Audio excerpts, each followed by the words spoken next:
خواجہ خواجگاں خواجہ خواجگاں غریب نواز خواجہ خواجگاں بارگاہ حضرت خواجہ سید معین الدین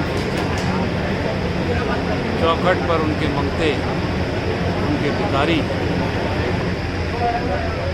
موجود ہیں۔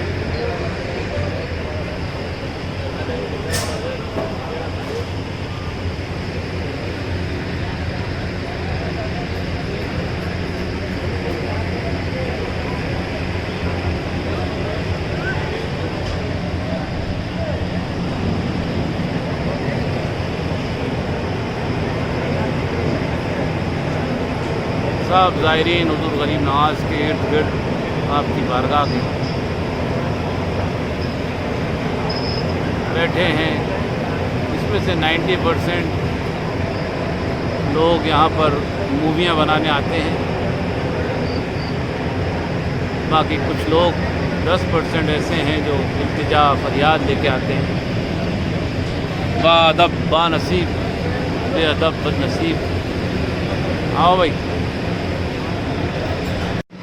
تو میں عرض کر رہا تھا آپ سے کہ بارگاہ غریب نواز میں پہلے لوگ جو آتے تھے تو ادب والے آتے تھے، بارگاہ غریب نواز میں عبادت کرتے تھے، قوالی سنتے تھے۔ جو لیڈیز بھی آتی تھیں تو وہ بھی عبادت کرتی تھیں۔ یہ آج کل کے زمانے کے اندر انڈیا گیٹ کی طرح جو لوگ آتے ہیں، اور یہاں پر آپ دیکھ سکتے ہیں تمام لوگوں کے ہاتھ میں موبائل ہیں۔ پہلے ان کے بزرگوں کے ہاتھوں میں کلام پاک رہتا تھا، تسبیح رہتی تھی۔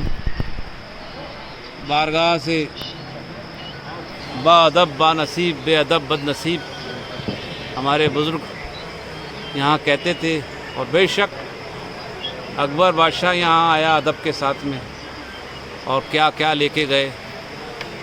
ایک عام انسان آیا ولایت لے کے گیا، اور آج بھی وہی دربار سے ملتا ہے، بس مانگنے والے کے دامن میں کمی ہے۔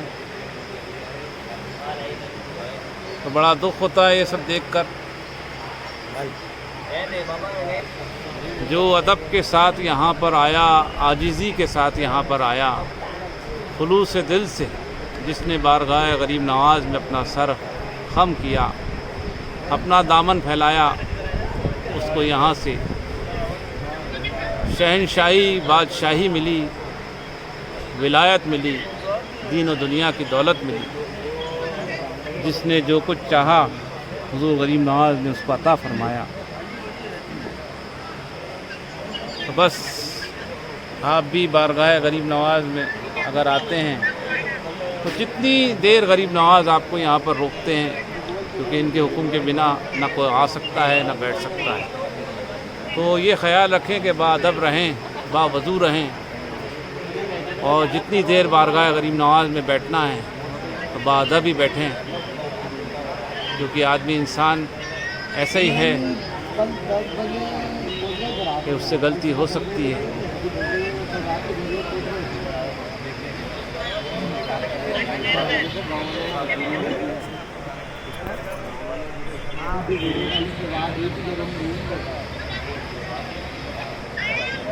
تم ہی کو تم سے طلب کر رہا ہوں غریب نواز، تم ہی کو تم سے طلب کر رہا ہوں غریب نواز۔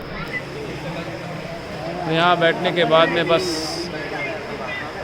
آدمی کو یہی سمجھانا پڑتا ہے کہ بھائی صاحب پیر سیدھے کر لیجئے، سر ڈھک لیجئے، ایسے مت بیٹھیے، ایسے مت بیٹھیے۔ یہ بارگاہ کے اندر میں پہلے جو لوگ بھی آتے تھے یہاں پر، ان کو کوئی سمجھانے کی ضرورت نہیں تھی، کہ وہ جن کی اولادیں تھیں ان کے والدین سے وہ سیکھے ہوئے تھے کہ بارگاہ اولیاء اللہ میں کس طریقے سے جایا جاتا ہے، کس طریقے سے حاضری دی جاتی ہے۔